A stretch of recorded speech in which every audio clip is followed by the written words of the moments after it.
My friend was staying here, and me and my kids didn't have nowhere to go, and so he was like, come like here or whatever.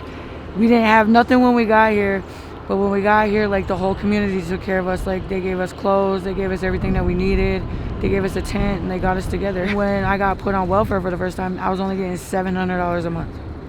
I utilized every program there was out here for like to help me while I had cancer, but since I was on that fine line, mine was stayed in one area and it didn't spread, so I could only get certain fundings from certain programs. And then when that all got exhausted, like social workers were coming over, I was pawning everything I worked my whole life for.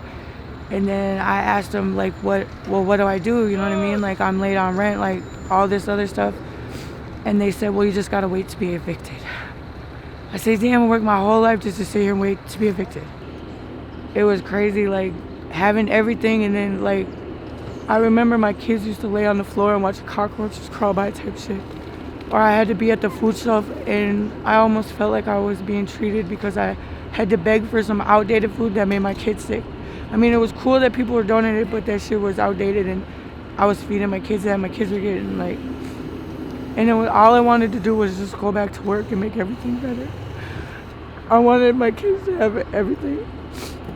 But they were so young that my kids didn't realize that I worked and we had everything.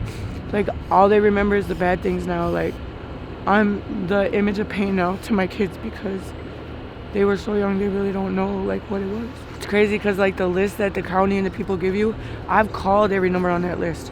Half of them numbers like don't even work. Half of them programs don't even really do shit for you, you know what I'm saying?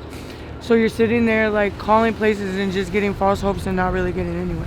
Homeless and drugs is one of the biggest money makers in this state. That's how everybody makes their money. It's just recycling. It's a revolving door. So they're better off keeping us homeless than housing us. Perspective wins awards all the time for like, they target minority women, women that want to be reunified with their kids, and like sober living type stuff. And then they say they have permanent housing and transitional housing, and their goal is to have you in stable permanent housing by the time you leave there. But yet every family that I've met, not one person got that. Not to mention, most of us end back up in the shelter. I don't know, I'd rather be cold than go to the shelter. And I don't like being cold, I'd rather be hot, but I won't go to the shelter. Your body starts to adjust to it after a while, but then I get worried about people like, oh man, what if they're not warm? What if they're, you know what I mean?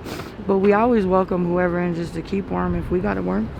This community accepts you for who you are and what you do. Because at the end of the day, people are gonna do what they do, but you can't force somebody to go to treatment. You can't expect somebody to get sober. Like they're gonna do that when they're ready.